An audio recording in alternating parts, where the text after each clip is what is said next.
صلی اللہ علیہ وسلم نے یہ بات ارشاد فرمائی، جو شخص ہر رات کو سورہ واقعہ کی تلاوت کر لیتا ہے تو اس کو کبھی بھی فاقہ نہیں پہنچے گا۔ عبداللہ بن مسعود رضی اللہ تعالیٰ عنہ کے یہاں بیٹیاں تھیں،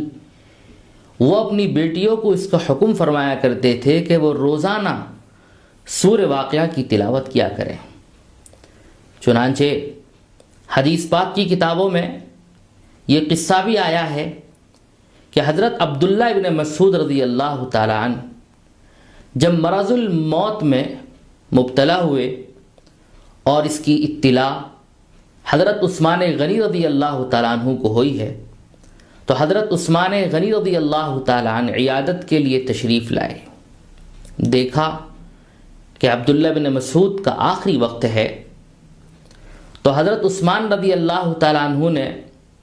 حضرت عبداللہ بن مسعود سے یہ بات کہی کہ دیکھو تمہاری بیٹیاں بہت ہیں، کثیر العیال ہو تم، اور تمہارے پاس کچھ مال اور دولت بھی نہیں ہے،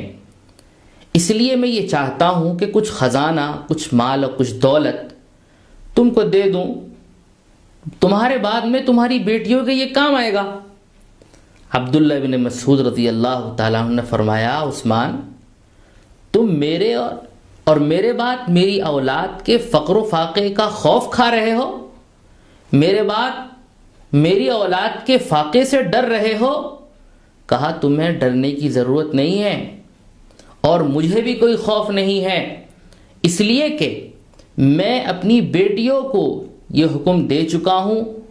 ان سے یہ کہتا رہتا ہوں اور وہ اس پر عمل پیرا بھی ہیں کہ وہ روزانہ سورہ واقعہ کی تلاوت کیا کریں۔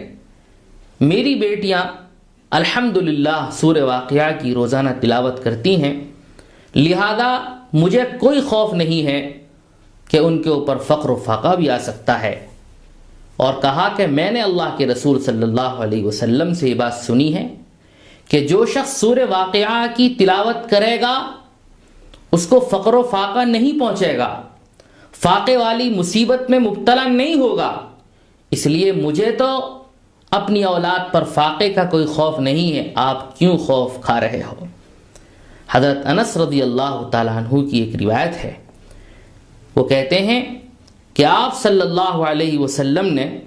یہ بات ارشاد فرمائی کہ دیکھو سورہ واقعہ سورہ غنا ہے،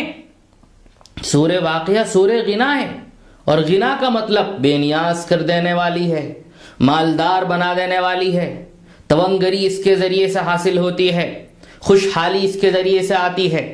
پھر آپ صلی اللہ علیہ وسلم نے فرمایا لہذا اسے پڑھو اور اپنی اولاد کو سکھاؤ، اور ایک روایت میں یہ ہے کہ اپنی عورتوں کو سکھاؤ۔ حضرت عائشہ صدیق رضی اللہ تعالیٰ عنہ کے پاس میں جب خواتین مستورات عورتیں آتی تھیں ان سے ملنے کے لیے تو حضرت عائشہ صدیق رضی اللہ تعالیٰ عنہ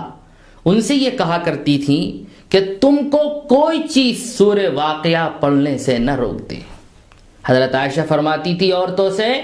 تم کو کوئی چیز سورہ واقعہ پڑھنے سے نہ روک دے، مطلب اس کا یہ ہے تمہیں روزانہ سورہ واقعہ کی تلاوت کرنی چاہیے، یہ بہت ہی اہم اور مفید سورت ہے۔ ایک حدیث میں آیا ہے کہ 3 سورتیں جو پڑھتا ہے، سورہ حدید، سورہ رحمان، سورہ واقعہ، تو ان 3 سورتوں کے پڑھنے والے کو زمین اور آسمان کے درمیان ساکن الفردوس کے نام سے یاد کیا جاتا ہے۔ مطلب یہ ہے کہ جو شخص ان 3 سورتوں کا ورد رکھے گا اللہ پاک اس کو جنت الفردوس عطا فرمائیں گے۔ اللہ مجھے آپ کو اور امت کے ایک فرد کو اس پر عمل کی توفیق نصیب فرمائے۔ وآخر دعوانا ان الحمد للہ رب العالمین۔